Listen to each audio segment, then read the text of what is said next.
Hello guys, welcome to your favorite channel Sumit EduTech. So today I am going to start a new chapter from quadratic equation part of class 10th standard. So let's concentrate here. Okay, please like, share and subscribe so that you will get daily updates of my videos. और ये जो chapter पढ़ाने जा रहा हूँ इसे पढ़ाने के बाद जो भी चैप्टर का जो डाउट है वो क्लियर फंडा हो जाएगा. I am promise. ओके, जो भी 1 मार्क्स क्वेश्चन जो भी है वो सारा बन जाएंगे. ठीक है, मैं यहाँ प्रॉमिस करता हूँ इससे वीडियोस के बाद आपको क्लियर समझ में आ जाएगा और इससे ज़्यादा क्वेश्चन देगा नहीं बोर्ड एग्ज़ाम में. और जो भी बता रहा हूँ वो सब वेरी वेरी इंपॉर्टेंट है. ठीक है, ये सब फार्मूला आपके काम करेंगे. ठीक है, तो लेट्स स्टार्ट हियर. सबसे पहले तो व्हाट इज़ एन इक्वेशन. तो an equation is a statement of equality of 2 algebraic polynomial involving 1 और मोर वेरिएबल्स. तो देखिए यहाँ पे एक स्टेटमेंट है, यहाँ पे स्टेटमेंट है, आप देख रहे होंगे यहाँ पे स्टेटमेंट है और इस स्टेटमेंट का यहाँ पे इक्वालिटी है. ठीक है, इक्वालिटी ऑफ 2 अलजेब्रिक पॉलिनोमियल. तो यहाँ पे एक अलजेब्रिक पॉलिनोमियल इधर ले लिया है और अलजेब्रिक पॉलिनोमियल यहाँ पे ले लिया और ये दोनों का ना इक्वालिटी है. ठीक है, तो ये एक इक्वेशन कहलाता है. तो इक्वेशन समझ में आ गया. तो अब आते हैं हम लोग क्वाड्रेटिक इक्वेशन का. क्वाड्रेटिक इक्वेशन होता क्या है. तो सबसे पहले आइए, तो क्वाड्रेटिक इक्वेशन में if p x is a quadratic polynomial then p x is equal to 0 is called quadratic polynomial. और यही होता है क्वाड्रेटिक पॉलिनोमियल.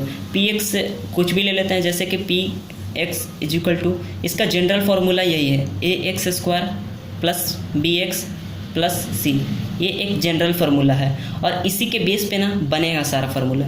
इसके बाद हम बताएंगे डेरिवेशन ऑफ क्वाड्रेटिक फार्मूला. इससे पहले तो हम ये बात कर ले कि जो भी ये क्वाड्रेटिक इक्वेशन है, सबसे पहले तो एक्सरसाइज फर्स्ट में आप जाएंगे एनसीईआरटी आर.एस. अग्रवाल में, तो इससे ज़्यादा कुछ नहीं मिलेगा. सबसे पहले जो भी क्वेश्चन रहेगा उसको क्वाड्रेटिक इक्वेशन के फॉर्म में करना होगा. ठीक है, क्वाड्रेटिक इक्वेशन के फॉर्म में करने के बाद उसको सॉल्व करना होगा. तो यहाँ पे हम एक क्वेश्चन लेके रखा है और इस क्वेश्चन को मैं सॉल्व करूँगा. ठीक है, तो यहाँ देखिए एक क्वेश्चन है, जैसे कि एक्स स्क्वायर है plus A by A plus B plus A plus B by A, bracket में एक्स बाहर एक्स है प्लस 1 है. तो ये देखिए एक ये फॉर्म है A X square plus B into X plus 1 that is C. ये सी है, ये बी है, ये ए है. ठीक है, तो सब इसको अंडरस्टैंड करने के लिए सबसे पहले हम लोग करेंगे एक्स स्क्वायर यहाँ पे मैंने ले लिया. ठीक है, और इसको इससे मल्टीप्लाई करेंगे, इसको इससे मल्टीप्लाई कर, जनरल हम लोग यही करते हैं. तो ये हम मल्टीप्लाई कर दिए. तो ए बाई ए प्लस बी को एक्स से मल्टीप्लाई किए तो यहाँ पे ए एक्स हो गया और ए प्लस बी बाई ए को एक्स से मल्टीप्लाई करेंगे तो ये हो गया. ठीक है, प्लस 1 का प्लस 1 लिख दिया. ठीक है, ये हो गया. अब देखिए ये हो गया. अब इसमें हम कॉमन लेंगे. ठीक है, कॉमन जैसे यहाँ पे है तो इसमें हम एक्स कॉमन ले लेंगे. एक्स कॉमन ले लेंगे तो हो जाएगा, दोनों में एक्स है तो यहाँ पे एक्स हम कॉमन ले लिए तो एक्स ए यहाँ पे बच गया एक एक्स और प्लस हो गया और यहाँ पे ए बाई ए प्लस बी हो गया. ठीक है, तो ये बन गया. और यहाँ पे देखिए, यहाँ पे एक चीज़ मैं मिस्टेक किया हूँ, जैसे कि यहाँ पे 1 है ना, 1 को ऐसे लिख सकता हूँ. यहाँ पे एक लाइन मेरा छूट गया है, आप ऐड कर लीजिएगा. जैसे 1 है तो इसी से निकालना है. ठीक है, इसी से A by A plus B यहाँ पे है ना, A by A plus B, middle वाला को हम लोग देखेंगे और इसी के फॉर्म में से हम निकाल देंगे यहाँ पे, जैसे कि A by A plus B into A plus B by A. इसके ढूंढना नहीं है कि यहाँ पे हम यही का है लिखे हैं, यहाँ पे दिया हुआ था इसीलिए उसको हम यहाँ पे लिख दिए. अब इसको कट करेंगे तो मेरा 1 आ जाता है. ठीक है, 1 आ जाता है. इसी चीज़ को मैंने यहाँ पे लिख दूँगा. ठीक है, plus A plus B by A x. ठीक है, अब आ जाइए प्लस 1 है, 1 की जगह पे मैं ये लिख दूँगा. ठीक है, ये वाला स्टेटमेंट को A by A plus B into A plus B by A लिख दिया. और मैं यहाँ पे इसका कॉमन ले लिया था, इसलिए इसको हम डायरेक्ट यहाँ पे एज इट इज़ लिख देंगे. ठीक है, एज इट इज़ लिख देंगे x plus A by A plus B. और यहाँ पे है, इसमें से हम कॉमन लेंगे. क्या कॉमन लेना होगा, जैसे कि यहाँ पे ये है तो ये वाला लाना होगा. ए प्लस बी दोनों में है, यहाँ पे भी है यहाँ पे भी है, तो हम इसे कॉमन ले लेंगे. कॉमन ले लिया तो एक्स बचा, यहाँ पे एक्स बचा और यहाँ पे प्लस है, प्लस हो गया. और यहाँ पे क्या बचा, इस वाला बॉक्स में, ये वाला बॉक्स में ये वाला बचा, तो ए बाई ए प्लस बी बच गया. अब देखिए ये वाला और ये वाला एक साथ हो जाएगा और ये कॉमन है, तो कॉमन को ले लेंगे. सबसे पहले हम लोग कॉमन ले लेंगे तो x plus A by A plus b ये हो गया कॉमन और ये वाला टर्म इधर हो जाएगा. ठीक है। तो ये आपका 2 इक्वेशन आ गया। अब इससे हम x निकाल सकते हैं, x is equal to minus A by A plus B, और यहाँ पे minus A plus B by A, ये आपका आंसर हो गया। तो आपका जनरली फर्स्ट एक्सरसाइज में आपका इसी टाइप का क्वेश्चन मिलेगा, ठीक है, इस टाइप का क्वेश्चन मिलेगा RS वर्ल्ड NCERT में, उसे आप सॉल्व करिए। अब इसके बाद नेक्स्ट जो एक्सरसाइज आता है क्वाड्रेटिक इक्वेशन फार्मूला का डिराइवेशन। तो देखिए हम क्वाड्रेटिक फार्मूला जो है उसको डिराइव करके बताता हूँ, जो कि आपका NCERT और RS वर्ल्ड कहीं पे नहीं दिया हुआ है। तो आइए हम इसको डिराइव करते हैं सबसे पहले। तो देखिए क्वाड्रेटिक इक्वेशन को सबसे पहले तो हम लोग जानते हैं कि जो क्वाड्रेटिक इक्वेशन का जनरल फार्मूला है वो ax square plus bx plus c का फॉर्म में होता है, इज इक्वल टू 0 होता है, ठीक है, 0, ये हम जानते हैं कॉमन चीज़ है ये सब जानते हैं हम लोग। तो यहाँ पे है कि डिवाइडिंग बाई ए, यहाँ पे मैं ले रखा है कि dividing by A through out, मतलब ये जो इक्वेशन है आपका, ये जो इक्वेशन है इसमें हम ए से दोनों तरफ डिवाइड करेंगे। तो आइए हम सबसे पहले डिवाइड, तो यहाँ पे देखिए ए डिवाइड कर दिया, इधर भी डिवाइड कर दिया, तो ए 0 डिवाइडेड बाई ए जो होगा वो 0 हो जाएगा, ठीक है। अब यहाँ पे देखिए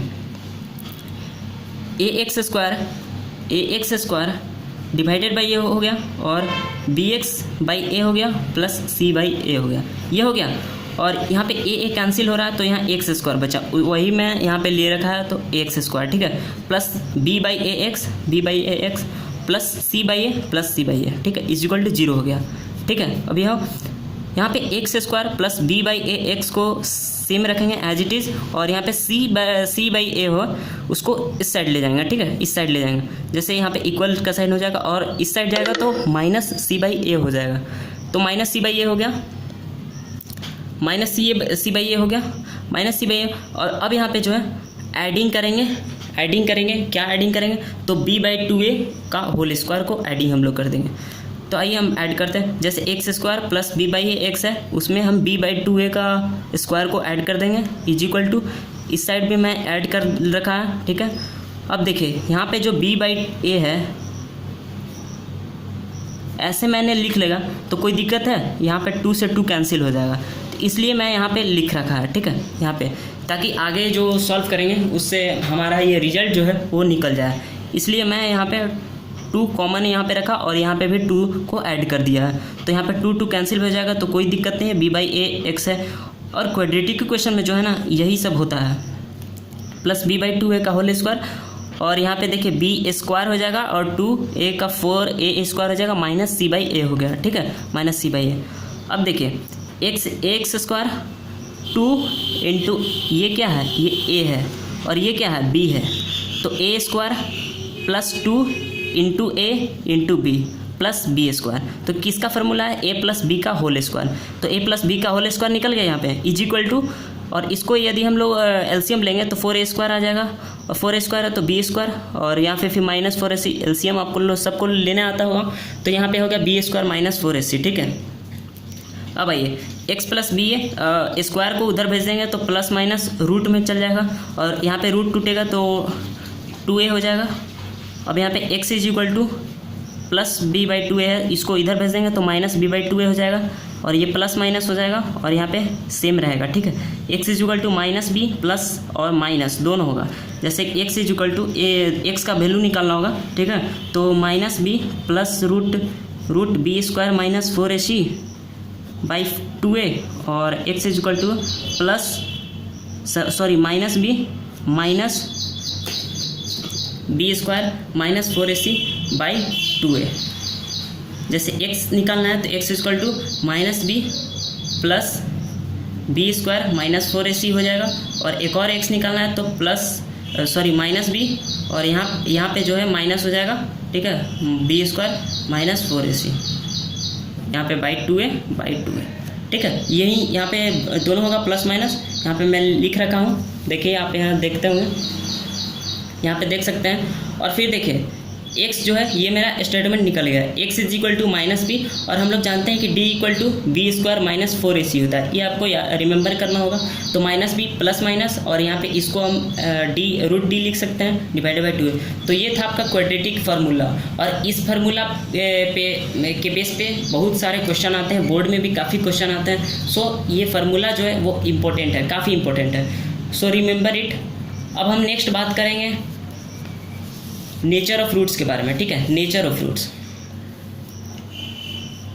तो आइए देखिए, यहाँ पे आप देख सकते होंगे nature of roots of equation यहाँ पे लिखा हुआ है। जैसे कि डी जो है डिस्क्रिमिनेंट्स, ठीक है, डिस्क्रिमिनेंट जो डी हमने ले रखा था पिछले वाला पेज में मैं दिखाया हुआ था, d is equal to b square minus 4ac, ठीक है। डी जो है वो डिस्क्रिमिनेंट मैंने ले रखा है ऑफ द गिवन इक्वेशन। तो जो इक्वेशन होगा A X square plus B X plus C is equal to 0। अब जो पहला केस आता है, पहला केस कि यदि डी जो है वो ग्रेटर देन 0 होगा देन टू इक्वल रूट्स, जो रूट्स निकलेंगे वो दोनों इक्वल होंगे और दो रूट्स जो रहेंगे वो रियल होगा, रियल, ठीक है, रियल होगा और अनइक्वल होगा, ठीक है। यदि डी ग्रेटर देन 0 होगा तो इससे काफ़ी क्वेश्चन आते हैं, इससे भी काफ़ी क्वेश्चन। सो ये तीनों जो केस है उसको याद रखना काफ़ी इंपॉर्टेंट है, ठीक है। अब है कि d इक्वल टू 0, यदि d इक्वल टू 0 है तो आप आसानी से याद कर सकते हैं, जैसे 2 रियल रूट्स होगा एंड इक्वल। अब मान लीजिए क्वेश्चन दे दिया जाए कि जो रूट्स है वो रियल एंड इक्वल है, तो रियल एंड इक्वल है तो d greater than equal to 0, इसको इस फॉर्म में लिखेंगे, ठीक है, ऐसे लिखेंगे हम लोग, ठीक है, ऐसे लिखेंगे। डी रियल एंड इक्वल है, तो रियल है तो ये दोनों में रियल है तो तुम्हारा ग्रेटर भी लगेगा और इक्वल भी लगेगा, चूँकि दोनों में रियल है, ठीक है, और इक्वल है तो इक्वल का साइन ही लगाएंगे, ठीक है। अब है D less than 0, D less than 0 है तो जो दो रूट्स निकलेंगे वो नो रियल रूट्स निकलेंगे, जो निकलेगा इमेजिनरी निकलेगा, ठीक है, इमेजिनरी। अब जो है यहाँ पे MCQ क्वेश्चन बन सकता है, इससे मैंने देखा कि इम्पोर्टेंट लगता है तो मैं एक क्वेश्चन बना दिया। जैसे कि D ग्रेटर देन 0 है और D जो है वो परफेक्ट स्क्वायर, इसका मतलब आप लोग नहीं समझ रहे होंगे, जैसे हम बताता हूँ कि जैसे कि यहाँ पे परफेक्ट स्क्वायर मतलब कि जो D का जो वैल्यू आएगा, वो मान लीजिए कि 4 ले लेते हैं, ठीक है। D का जो वैल्यू आया वो 4 आया, तो 4 जो है वो ग्रेटर देन 0 है, यहाँ पे देख रहे हैं, और 4 है, 4 क्या है, परफेक्ट स्क्वायर है। यदि परफेक्ट स्क्वायर निकल रहा है तो जो रूट्स निकलेगा वो रेशनल निकलेगा। तो MCQ में ये क्वेश्चन आ सकता है कि जो रूट्स निकलेंगे वो रियल निकलेंगे कि रेशनल इरेशनल, MCQ होगा, ठीक है।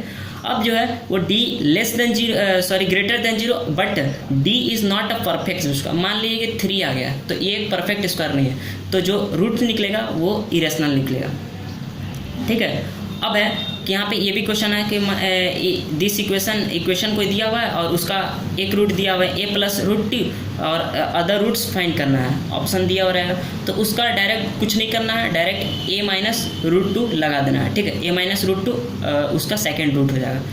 अब हम बात करते हैं सिस्टम ऑफ इक्वेशन का, system of equation into 2 variable, system of equation in 2 variables के।